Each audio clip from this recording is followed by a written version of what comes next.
Peter Singer has an article about one of the lectures he gives to his ethics class. He says, let's say you're walking to class and you pass by a lake where a child is drowning.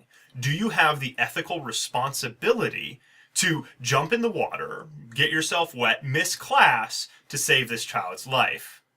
And of course his students say yes, to which he says, well, why don't we do the same for the starving children half a world away?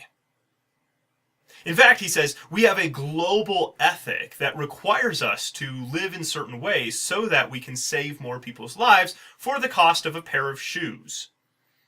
And that really sounds interesting. It certainly makes a lot of sense for a college student, but it overlooks the really important questions of ethics, morality, and how we actually help people.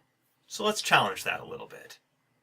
By jumping into the lake, you can change the position of the child. You can literally pull them from the water and put them on dry land and thereby save their life.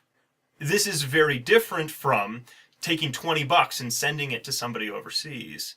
You cannot change the position of the child there.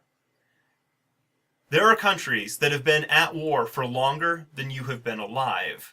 And so sending them food is kind of like going and diving under the water and breathing a breath of air to this child. And that's really where Peter's analogy comes into play. It would be like asking, don't you have an ethical responsibility to dive under the water and breathe into 100 different children's mouths every day for the rest of their lives?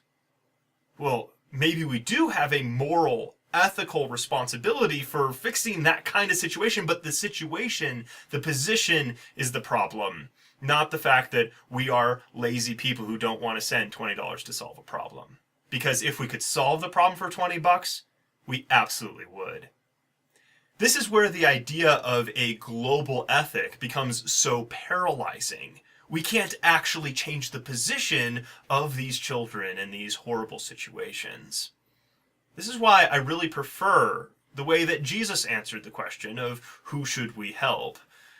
He said, well, you're supposed to help your neighbor. To which somebody said, well, but then who's my neighbor? To which Jesus gives the parable of the Good Samaritan. I'm sure that we'll keep talking about ethics here on Theblogogy.